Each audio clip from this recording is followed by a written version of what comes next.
Inshuti bavanye nje muri aka kanya ngira ngo turebere hamwe uburyo mwabasha gufunguramo akawunti cyangwa se mwabasha gufungura akawunti kuri uyu mupaka wacu witwa Deriv Limited cyangwa se Deriv Synthetic Indices nk'uko abenshi muri mwe mumaze igihe mubisaba, ndagira ngo biberekere muri iyi video. Ikindi kandi ndabasha kuza kuyishyira no kuri YouTube kugira ngo uzajya akenera kubisubiramo azajya ayisangaho bitamugoye.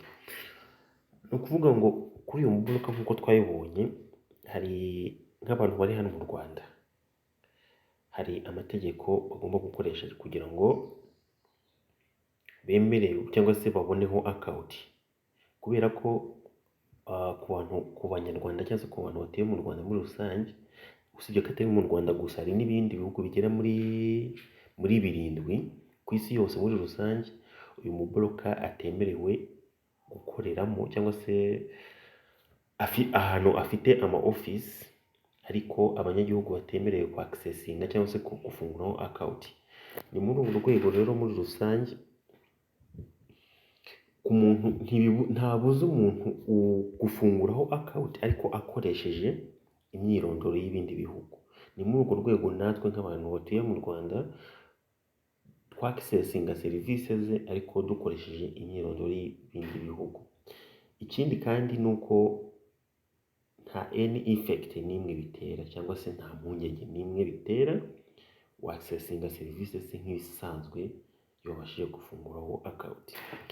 Aka kanya ndagira ngo rero mbibereke rero mu buryo burambuye uburyo wafungura account. First of all, nuvuga ngo gufungura account kuri umubroka twabonye ko umanza kuza ahangaha muri Play Store,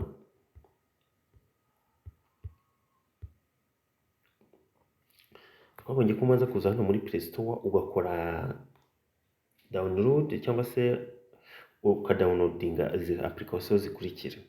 Hari application yitwa Deriv Go, ugomba kubanza kuyidownloadinga mbere yuko ufungura account. Indi application ni iyi ngiyi yitwa ngo MetaTrader 5. Izi application uko ari ebyiri ugomba kuba uzifite cyangwa se wabanje kuzidownloadinga before yuko ukora register cyangwa se registration kuri uyu mubroka cyangwa se kuri iyi company ya Deriv Limited. So warangiza kuzidownloadinga uhita uza hano muri WhatsApp group yacu duhuriyemo, ukareba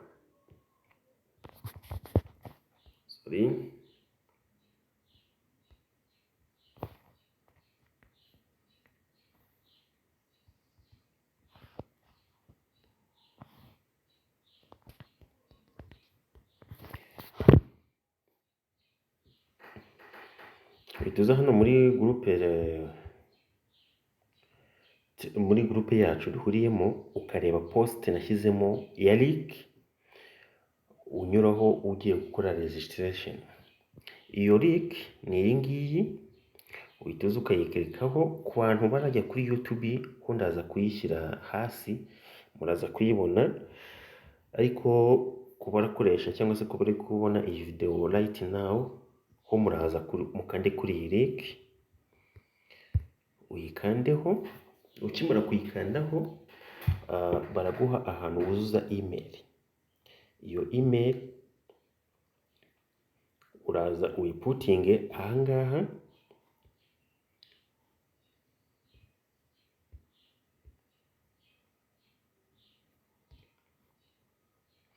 email uraza uyishyira ahangaha, then hano ngiye kwandikamo email,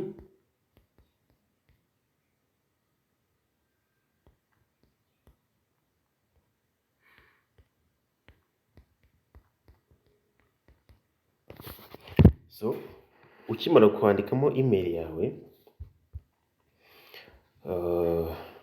uhita uza ugakanda ahangaha hano ngo create demo account. Warangiza kuhakanda ugakomeza, bahita bakohereza email cyangwa se link uranyuraho noneho uwifungura uregisitaringa account yawe. Hano ubwo bari kumbwira ko bohereje we set message to this email, uvuga ngo ndavamo nge kuri email yanjye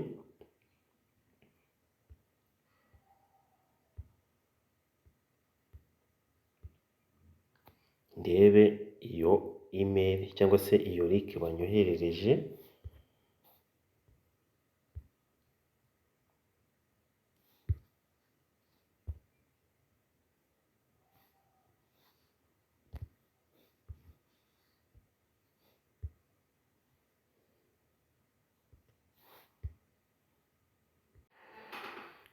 Ubwo iyo link banyoherereje ni iyi ngiyi.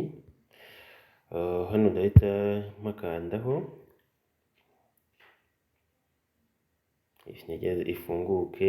Hano uscrollinga ugana hasi ugahita ubona link baguhaye. Iyi link baguhaye niyo ukandaho, warangiza kuyikandaho bahita bakwereka ahantu ucuzinga ibihugu.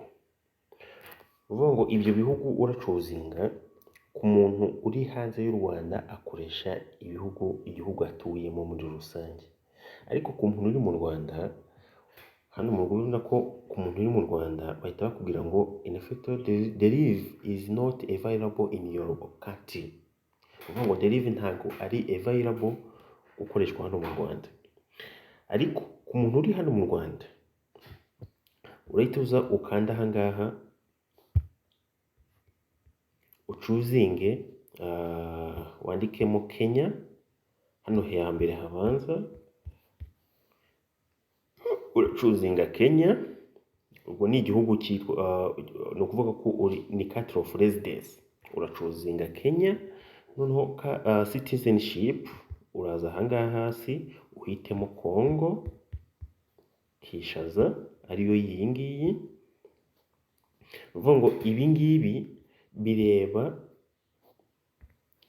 bireba umuntu uri hano mu Rwanda gusa, ariko niba uri mu Burundi, ni urugero, hano hambere uhashyira Burundi, n'aha kabiri uhashyire Burundi. Niba uri muri Kenya, hano hambere uhashyira Kenya, n'aha kabiri uhashyire Kenya. Niba uri muri Uganda, hano urahashyira Uganda, n'aha kabiri uhashyire Uganda. Uvuga ngo ibi ngibi nkoze bireba umuntu uri hano mu Rwanda gusa, niwe urakoresha izi nzira. Hano hambere ashyiraho Kenya, hakabiri ashyireho Congo Kinshasa. Ukibaza uti se hano uyu mubloke ntabwo akenera verification? Yes, aramukenera. Iyo ushaka gukora verification nabwo ni inzira yoroshye. Ndaza gupotingaho nimero kuri iki kiganiro, uhita usanga inbox nkubwira uburyo ukoramo verification, cyangwa se uburyo ushobora kubonamo document wakoresha muri verification. Nta kibazo, account yawe igahita iba verified. Ariko ku muntu uri hanze mu Burundi, muri Kenya, Uganda, cyangwa se n'ahandi ku isi hose, ho urakoresha imyirondoro y'icyo gihugu uherereyemo ijyanye n'ibyangombwa ufite. So warangiza kuzamo ibi ngibi Kenya, aha kabiri ukuzamo Congo Kinshasa, ugakanda next. Ukanze next, bahita bakwereka aho uruza password yawe. Uvuga ngo iyi password ni nayo niyo uzakoreshaho gusa, ndetse no kuri za application twabonye za MT5 cyangwa se Derivago zanze twararebye ngo ubanza kudownloadinga before yuko ukora registration, nayo iyo password niho uzayikoresha. Hano ubwo ngiye kwandikamo password yanjye. Uvuga ngo hano bamaze kwandikamo password yanjye, ni password, iyi password wandikamo ni password igizwe ni wenda n'izina n'ikimenyetso wenda cya rubaze cyangwa se ikindi kimenyetso runaka, n'imibare nk'ibiri cyangwa itatu cyangwa ine, itanu, bitewe n'uko bishaka. Kandi ugakoresha password ugomba guhora wibuka utazibagirwa. Wamara kwiputingamo cyangwa se kwishyiramo, ugakanda start. Ubwo ahangaha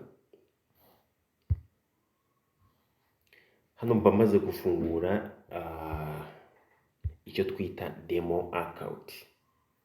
Iyi demo account rero uvuga ngo niba maze kuyifungura, so hano maze gufungura demo account, ariko none ngiye gushaka details ziratuma nyihuza na ya application yitwa MT5 ariyo iyi ngiyi.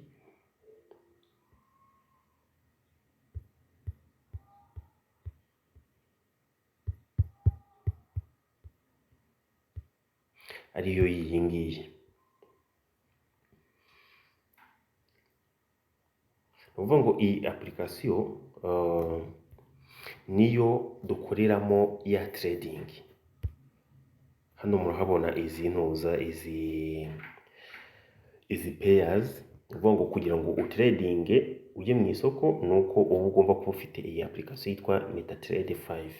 Uvuga ngo details ngiye gushaka rero nizo kuza guhuza n'iyi application, akaba ariho nzajya nkorera trading yanjye, mbonera ayo nungutse, ayo nahombye, ibintu nk'ibyo, inyungu yawe muri rusange, cyangwa se uko isoko ryawe riri kuraninga, kuko niho turebera lining y'isoko. Ubwo ndahita asubira ahangaha, ndahita ngaruka hano muri ya website ya Deriv Limited. Uhita ukanda ahangaha kuri SFDS, wangiza ugakaza ahangaha kuri delivered demo, ugakanda get. Ubwo ni ukugira ngo mbone demo account kuri Deriv. Bahita bakwereza aho uza password. Iyo password ndazanya, uvuga ngo hano maze kwandikamo password yanjye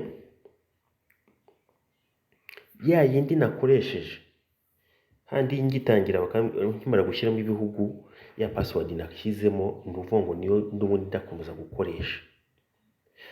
Uvuga ngo ahangaha uhita ukeyatinga Deriv MT5, create Deriv MT5 password. Mpita nyikeyatinga nkemeza, bagahita bambwira ngo congratulations, you have successfully created your Deriv demo MT5 account. So ahangaha uvuga ngo iyo ukimara kuyikreatinga, Deriv ihita igushyiraho ibihumbi 10 by'amadolari, bikayisangaho ibindi bihumbi 10 biba bisanzwe kuri Deriv isanzwe. So ahangaha ndaza uhita ugakanda open. Iyo ukimara gukanda open, bahita bakwereka details za zindi turi gushaka zo guhuza na MT5. Kugira ngo uhite ubihuza rero, iyo wamaze, impamvu ndavuze ngo buri wese agomba kubanza gukora download y'iriya application ya Deriv MT5, nuko iyo ukimara gufungura iyo ukimara kubona izi details za demo, uhita uza ukabihuza direct, utiriwe ujya mu bindi kugira ngo bikorohere kuhita ubisangamo. Kubihuza direct rero uhita uza ugakanda kuri iri jambo riri mu ibara ry'ubururu, hano handitse ngo Deriv Trade with MT5 mobile app. Ubwo tugiye kuyihuza na ya mobile app. Uvuga ngo ahangaha baguhaye login ID, baguhaye na server, baguhaye na broker ni deriv.com limited. So uhita uza ugakanda ahangaha kuri trade with mobile app.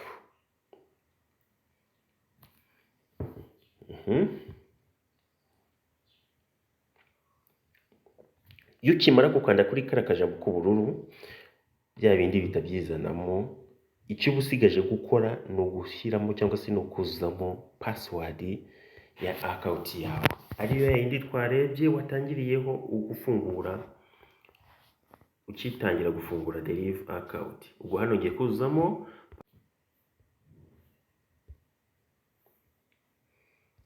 uvuga hano murabona maze gushyiramo password yanjye, kandi na login number nayo yagezemo ni iyi ngiyi. bihita byizanamo. Iyo urangije kubikora gutyo noneho uhita uza ugakanda kuri kano kantu karimo ngo save password, ukayisevinga. Warangiza kuyisevinga ugahita uza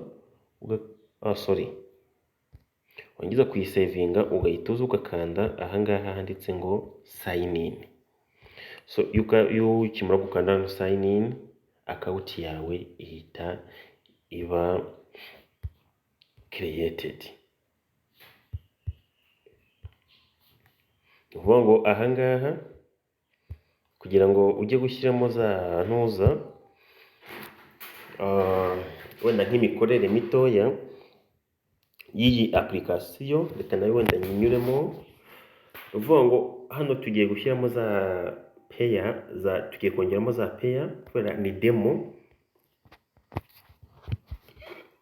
twaba turi kureba cyangwa se twaba turi gufungura. Demo ikigufasha ni iki?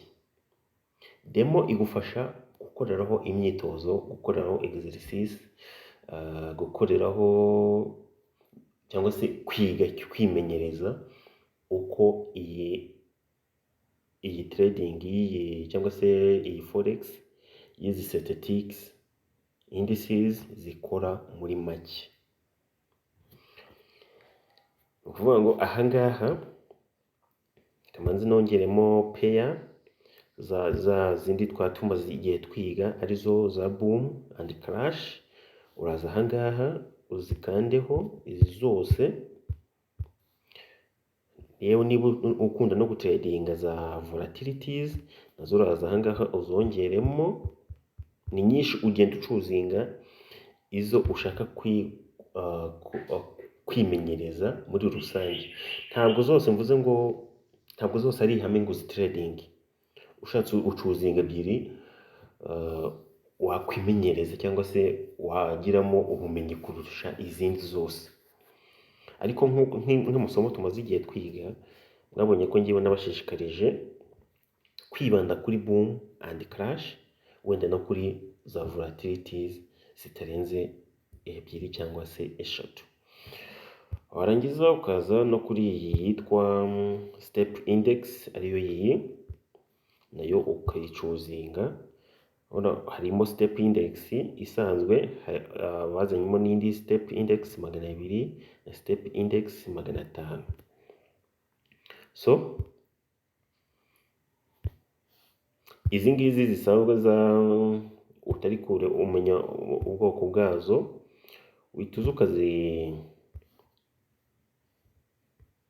ukazisiba kugira ngo wenda bitaza kujya bikuvanga mu mutwe.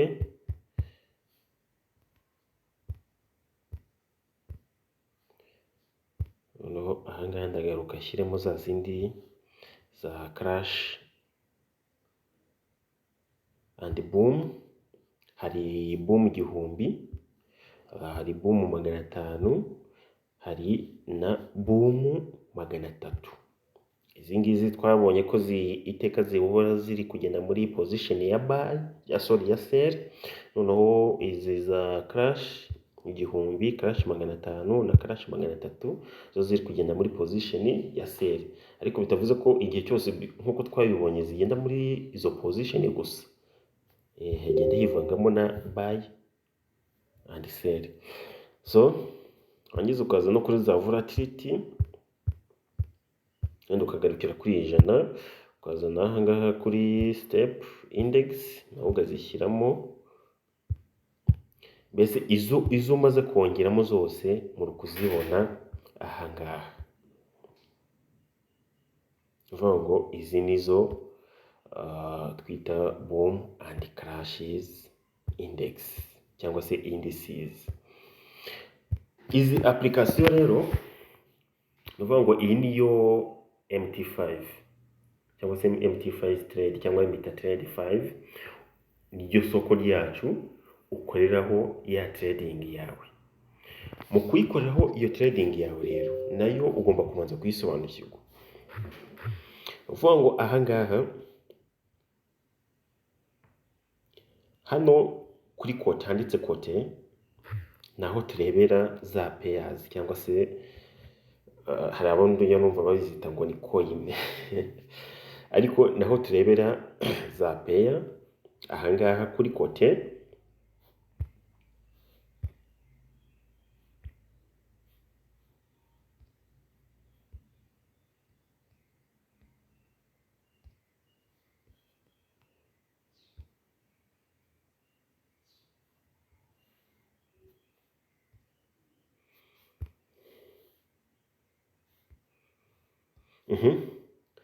Ahangaha kuri iyi kote, kuri kote niho tureba za coin. Hano kuri chat ni ukuvuga ngo niho tuza tugaselectinga ya peya dushaka gutradinga. Urugero niba ari boom 1000 uraza uselectinge, then hano haba hari aho uhita ubona handitse ngo new order chat, property, ibintu nk'ibyo. Ariko icyo uba ushaka kureba ni chat, ya chat uba uri gushaka kureba uko isoko ryawe riri kugenda. Ese isoko riri kugenda muri position ya buy cyangwa se riri kugenda muri position ya sell. Ibi aho ngaho ibyo byose ubirebera muri chat. Then noneho muri trade naho uri kurebera pairs wa tradinze uko ziri kuraninga. Urugero wenda nk'aha ngaha reka ntangirire kuri bereka urugero hano kuri boom 1000. Boom 1000 twabonye ko iteka ryose ihora muri position ya sell nk'ibisanzwe. Noneho hano ngiye kubereka igihe ugiye gukora scalping. Scalping cyangwa se icyo twita ngo ni ugutrading udatinda mu isoko, nk'uko twabibonye mu masomo yacu yashize. Uraza ahangaha ubwo uraza ukore sell. Hano shyizemo order eshatu. Izi order eshatu ni ukuvuga ngo hano muri chat twabonye ko niho nyine urebera ya chat y'isoko, uko isoko riri kuraninga cyangwa se uko isoko riri kugenda. Noneho muri trade, iyo tugiye trade ni ukureba aho urebera ya profit yawe cyangwa aho urebera cya gihombo cyawe, aho niho urebera inyungu yawe cyangwa se igihombo cyawe uri kugenda uhura nacyo. Nk'urugero ahangaha mu Rwanda nashyizemo order eshatu ziri guseringa. Total profit cyangwa se total loss uyirebera ahangaha. Then amafaranga ufite mu isoko uyarebera ahangaha. Hano hari balance, hano hari equity, hano hari nuvuga ngo balance nayo ifiteho mu isoko ako kanya, nayo wajyanye mu isoko ako kanya. Equity nayo ufite washyizeho profit cyangwa se wakuyemo loss, nk'uko twabibonye n'undi mu masomo yacu ashize.